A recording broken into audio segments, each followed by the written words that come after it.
welcome back to the next installment of the Rocky Mountain MIREC Short Takes on Suicide Prevention podcast. I'm your host, Adam Hoffberg, and we are broadcasting today from the VA DoD Suicide Prevention Conference. We're excited to be in Nashville, Tennessee to talk to some amazing experts in the field of burnout. So welcome. Great. Thanks. So maybe let's just go around. I have four of you in the room, so let's go around and give a little introductions and kind of talk about who you are and what you do here. Sure. So I'm Jason Chen. I'm a psychologist and a suicide prevention researcher at the Center to Improve Veteran Involvement in Care, which is at the Portland, Oregon VA, not to be confused with the Portland, Maine one, which people often ask me about. And I got interested in this topic just in working with our staff and trainees and thinking about how we can make more safe environments for them. That's how I got into the burnout area. And my name's Monireh Moghadam. I'm a licensed clinical social worker and suicide prevention coordinator for the VA Portland healthcare system. And I've been in a team lead role for about 2.5 years. And earlier last year, I started noticing that I was experiencing some of my own symptoms of burnout that I didn't recognize for quite some time. So this has been an interest of mine, and I think it's an important topic to talk about. My name is Kyla Tompkins. I'm a sociologist and a researcher at the Portland VA. I work with Dr. Lauren Dennison, and we focus on suicide risk and resilience. So in a project that we're working on together, I interviewed 50 veterans about their recent suicide attempts and did experience my own types of burnout, which as a sociologist I was not aware of the concept at all. So I'm excited to talk to you about researchers experiencing burnout. My name's Barrow. I work in a residential facility for veterans in Vancouver, Washington, and have definitely experienced my own level of burnout a few years back, and have been kind of clawing my way out ever since, and was sharing with the group yesterday and today. Great. Well, again, thank you all for joining us. Just a little context for our listeners. So this was a panel that presented yesterday, and we wanted to kind of bring you guys back on to make sure that we captured this important presentation and this important work going on. So let's kind of start from the beginning, which is, what is burnout? What are some other words for burnout that, let's get folks familiar with what is this topic that we're covering today. So Jason, do you want to take that one? Sure. So I think burnout is one of those words that has a lot of different meanings, and there's sort of like the literature meaning, which has to do with more systems level things, frustration with bureaucracy, but we try to think of it really broadly. So all those things like compassion fatigue, vicarious trauma, secondary traumatic stress, just how our jobs impact us over time and lead us to maybe be less engaged and also experience a lot of personal distress, which then impacts, how our relationships and our health. So that's kind of how I think about for burnout, and at least lately it seems like burnout is the term that's easiest for everyone to understand, so that's the one we've been using. Great. Yeah, and as we all know, working in suicide prevention is very rewarding work, but very challenging work. So I wonder if you all could tell us a little bit more about your experiences and maybe a bit about, what contributed to those feelings of burnout. I think I remember the first time I had a veteran who I was working with. He died through suicide, and I remember hearing about it at work and just feeling like a ton of bricks had hit me across the side of the head. But I had this sense, or the idea, that you don't talk about this sort of thing too much. And after a brief chat with a couple coworkers, I just kind of shoved it down. But it's things like that, and a lot of different experiences that are difficult to kind of manage that I didn't talk about that kind of elevated that feeling of burnout, compassion fatigue. Mm-hmm. And just seeing veterans coming into the program and working really hard to help them get on their feet, and then just go out and have the disease of addiction just beat the crap out of them and have them come back really messed up over and over again. You lose a bit of hope that you can actually help people. Yeah, that's really powerful. And also wanted to go into that a little bit more with, you said sometimes you had to kind of hold it in or hold it back. Is there stigma around burnout, or what's going on with that experience? Yeah, I think personal stigma. I didn't want people to think I couldn't do my job, or I wasn't up to the task of taking care of people. I mean, if my job is to make you better and I can't make me better, then how does that make me as a clinician, you know? Absolutely. Sure, and I'll share a bit too. So mine, I think, started around the time I had kind of an intersection in my personal life of my mom having some serious health issues around the time I became our team lead for suicide prevention. And so there was a significant need. I was being pulled in multiple directions. The role as a team lead, just the responsibility was exponentially more than what I was accustomed to being a line suicide prevention coordinator.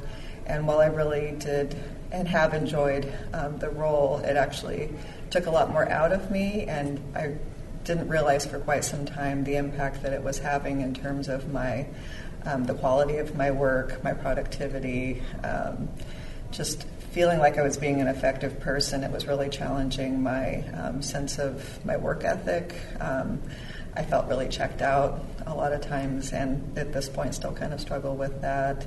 It was having some effects on my physical and emotional health.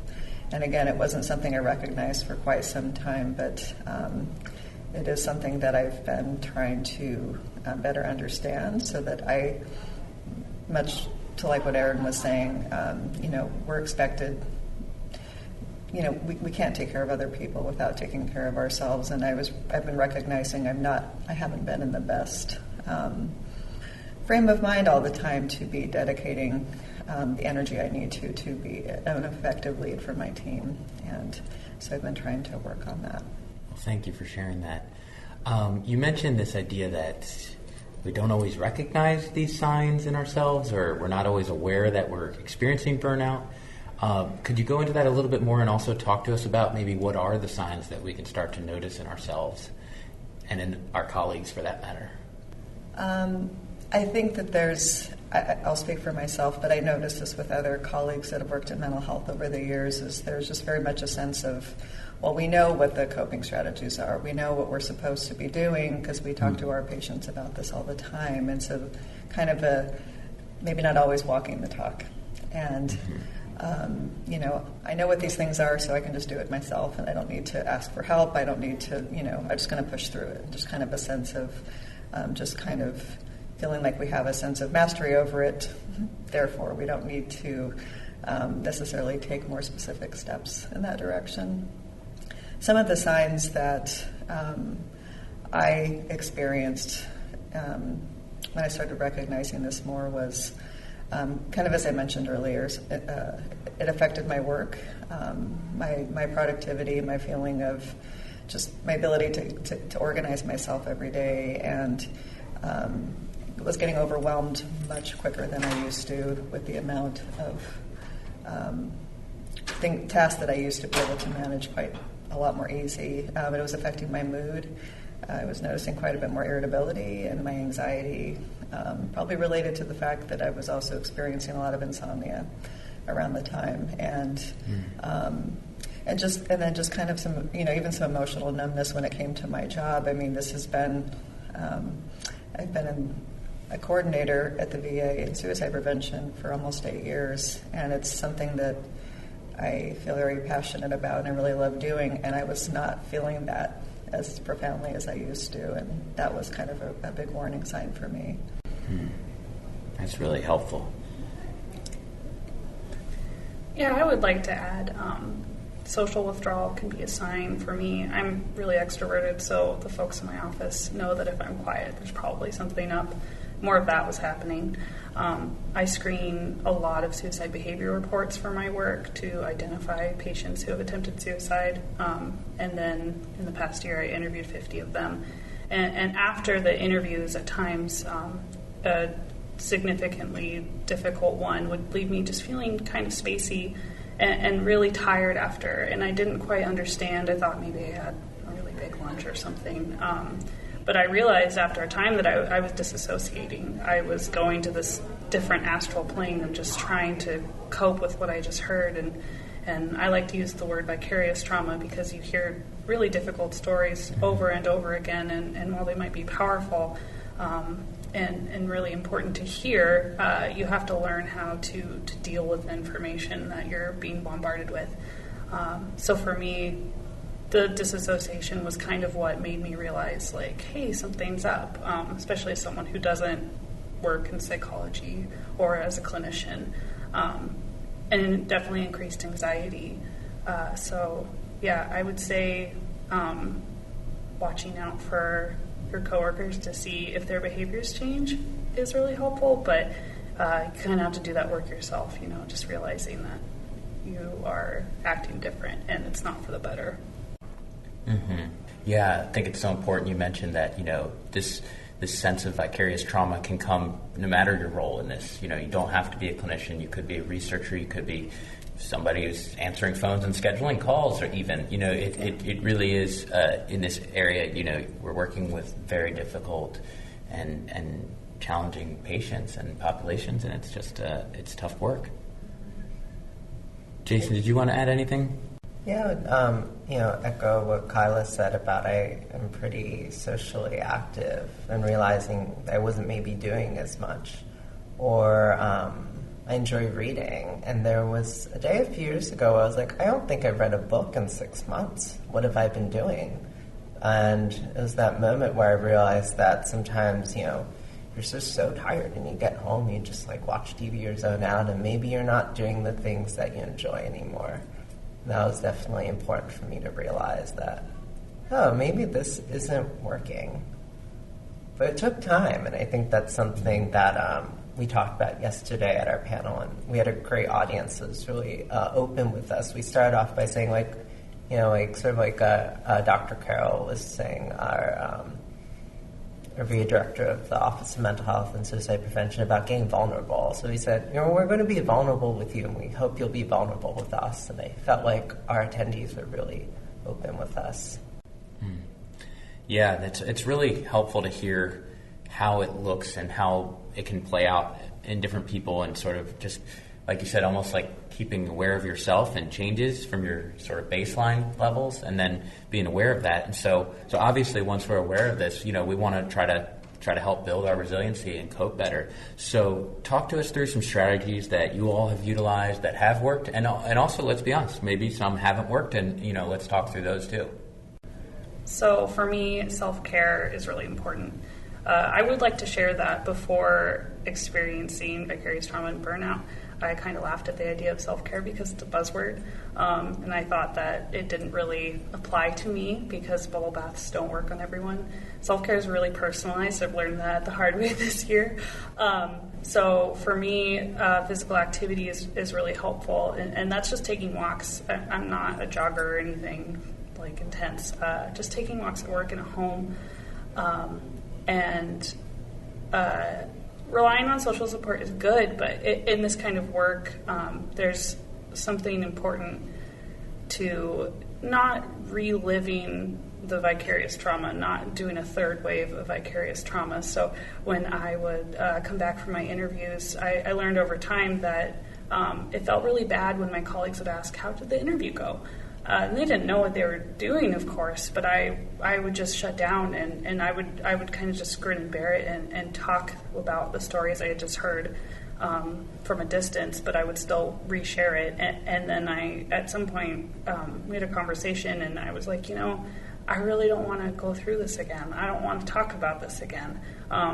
Sure, I love talking with my coworkers, but at some point you have to just kind of draw a boundary of this is really wearing work, and there's sometimes you just have to put it in the drawer and get it back out tomorrow morning. Great. I can roll with Kyla on walking being my favorite coping tool. I probably walk a couple miles a day now, and I try to do it without podcast playing or music or headphones or something that kind of takes me out of the moment. I also talk the people I work with into going on walks regularly, so that's sort of because it's good for them and it's good for me, and it's easier than just sitting across an office staring at somebody while you're having a therapy session. Well, I shouldn't say therapy session, I'm a peer specialist, so having a recovery session. Another thing that I find extremely important is the group model. I go to several support groups a week. I swear by it. There's something about just being able to share some of the challenges that you're having in a group setting and hearing other people share their challenges too, so you kind of feel that sense of connection and ownership from other people that is just phenomenal. And if I miss out on it, like I'm not going to my usual meetings this week, so I'm here. So you kind of feel the wolves clawing at the door after a while. So it's really, really helpful. There's something, I can't explain why it helps so much, but it's like a key in a lock. It kind of unlocks something that's very healing. Yeah, I'm glad you touched on that idea that it's kind of ongoing. It's not like I did this and now my self-care is done. It's ongoing. It's a daily walk. It's a weekly group. Yeah. Absolutely has to be something that's regular. And that sounds a little scary, but really, you start feeling better after a while. And after you start feeling better, then you don't want to stop doing the self-care stuff. So, why would you stop doing something that makes you feel good? That sort of thing. So it is an ongoing process, but it's also can be a very enriching and joyful process. Excellent. And I just want to circle back to Jason's comment about vulnerability and just, thank you all for sharing this and being vulnerable, because it is something that, we don't talk about enough, and also just, we do all experience. So I'm just glad that we're sharing the space, to make room for that. How about you, Jason? One thing I had heard that I found helpful is really trying to make self-care non-negotiable. So it's like, these are the things that I do to, stay well. And one of those things is I always exercise after work because I find that really helpful. There are days like I don't maybe feel like it, but I'm reminded, just like I tell my clients, sometimes we don't feel like it. But if it's something we really want to do, we have to just push past that. So I remind myself of that every day. And also being just, I think it's something we all talk about, just open to talking with colleagues about it. And I had a supervisor that was like, if something's sticking to you that you think you're going to go home and keep thinking about, call me. And I try to do that for myself and for everyone. Just like, I'd rather we just talk about it now and, kind of get some time to process it than someone going home and just being like, oh, I feel terrible. There have been a few things for me that I have found to be helpful. One has been an ongoing practice in that I work on a team. There are 6 of us as suicide prevention coordinators. And I've always practiced and encouraged my team members to practice just talking to each other. We're in fairly regular communication, whether it's something mundane about our day or something challenging that we needed to brief about. No one else in our entire system understands the work that we do outside of our team better than we do for each other. And that part, just having that sense of support and understanding and just empathy is validating to me. And so I turn to that a lot. With what Jason was saying, and actually Kyla and Aaron as well, physical activity is super helpful.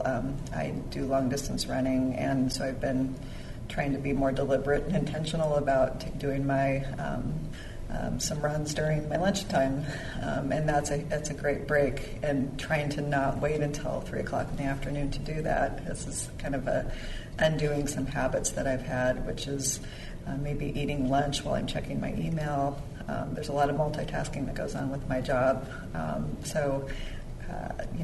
making a concerted effort to take breaks and not wait until it's late in the afternoon and I'm feeling so fried, but I'm just trying to push through it and just trying to recognize sooner that whether I need it or not, I should take a break. Mm-hmm. And also not working over and checking emails in the evenings and the weekends as much as possible. There are habits I've developed that I'm trying to undo. Absolutely.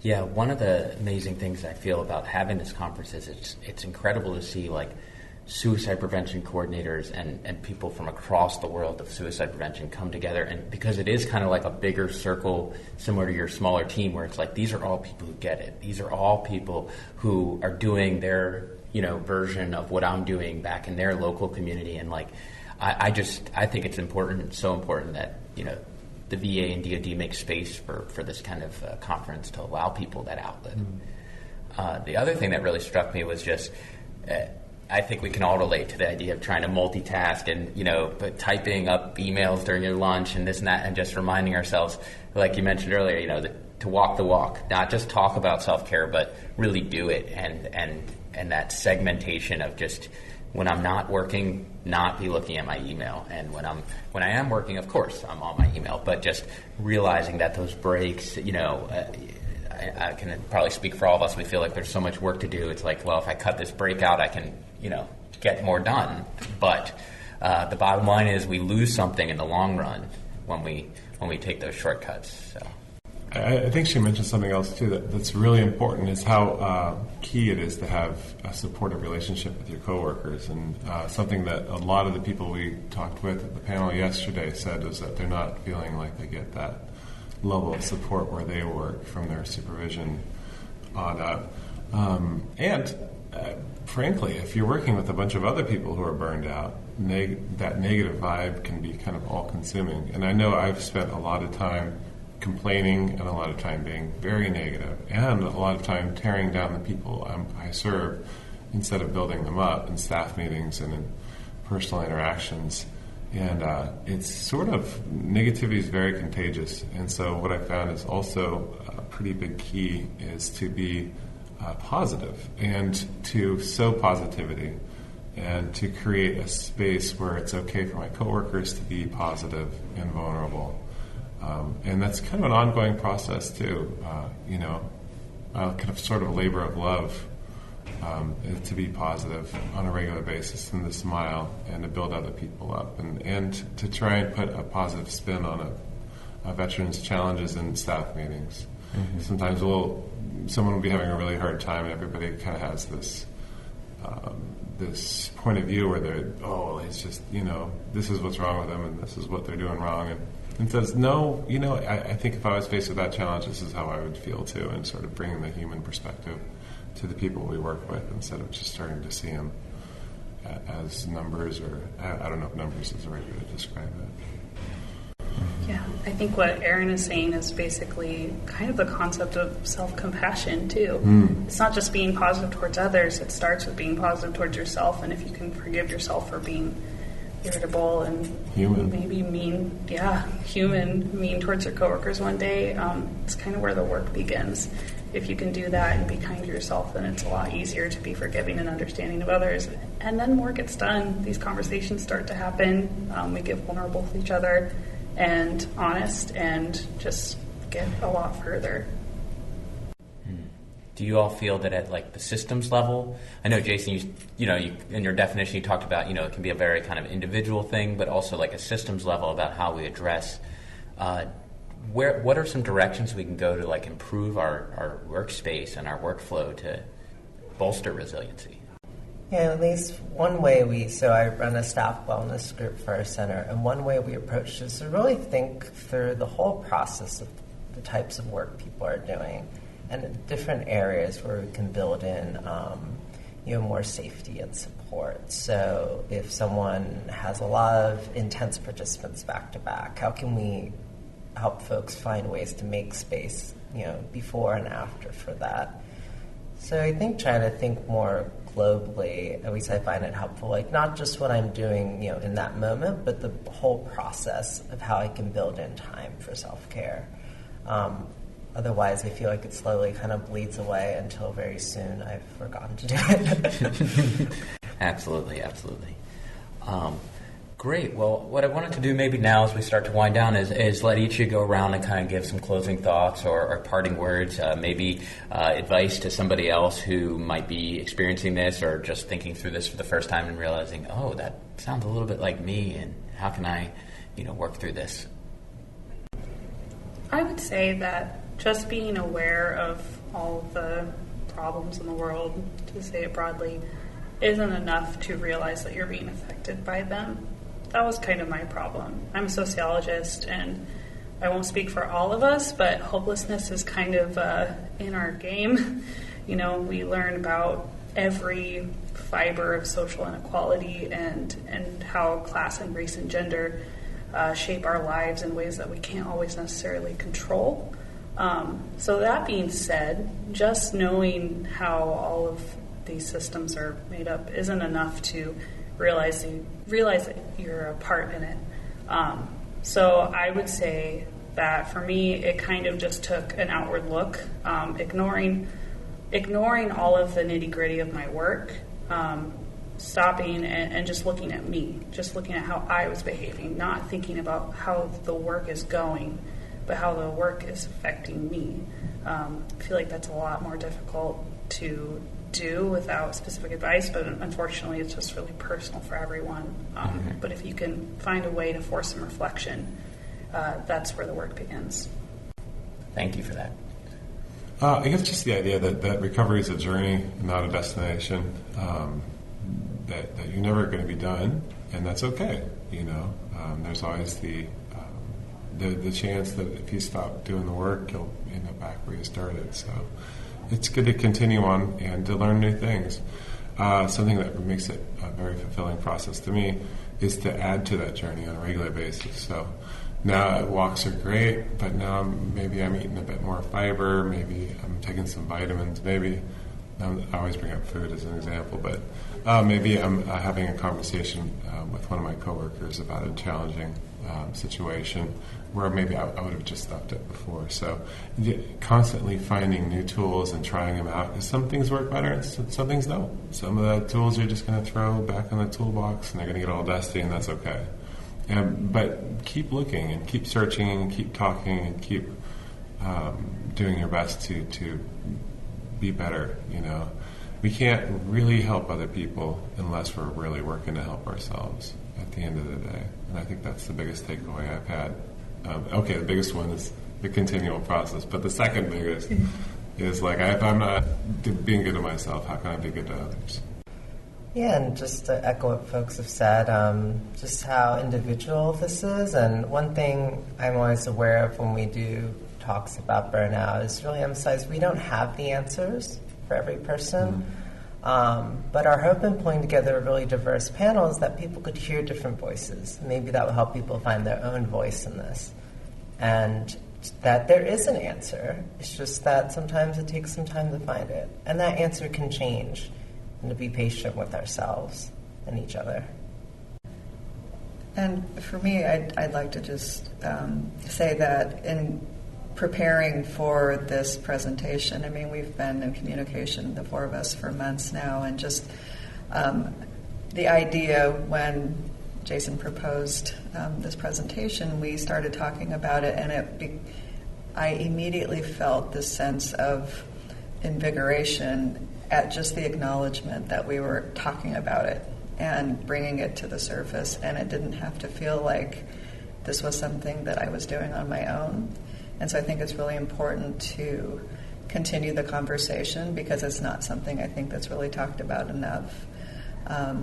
Maybe not just within mental health, but really specific to this field is, kind of fairly new in the grand scheme of things, and to really continue that conversation and to allow that there to be a space for people to, share and have more kind of pathways for support, and so they can recognize the signs for themselves and really work on, that journey of recovery. It's, what Erin was talking about is so important to be able to build upon that. So, absolutely, and I feel like that was a nice circle back because I hope that this podcast is another vehicle to kind of continue the conversation and to help put it out there. And we hope that listeners, if you have any reactions or responses or comments, we'd love to hear from you. And we'll certainly put some links and resources with the podcast notes, so you can feel free to reach out to us with any thoughts or questions that you have.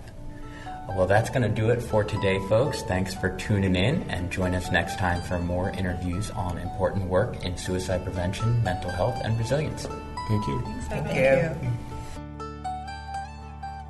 Thanks for joining us today on the Short Takes on Suicide Prevention podcast. The podcast is made possible by the generous support of the Rocky Mountain MIREC for veteran suicide prevention out of the Rocky Mountain Regional VA Medical Center in Colorado. Be sure to visit our website at www.mirec.va.gov/VISN19. While you're at it, if you found value in this episode, head over to your favorite podcasting app to subscribe and give us a rating, and spread the word. Tell a friend about the show. Be sure to tune in every other Tuesday for new episodes. Our mission is to end veteran and all suicide, and when you listen to our show, you see the possibilities.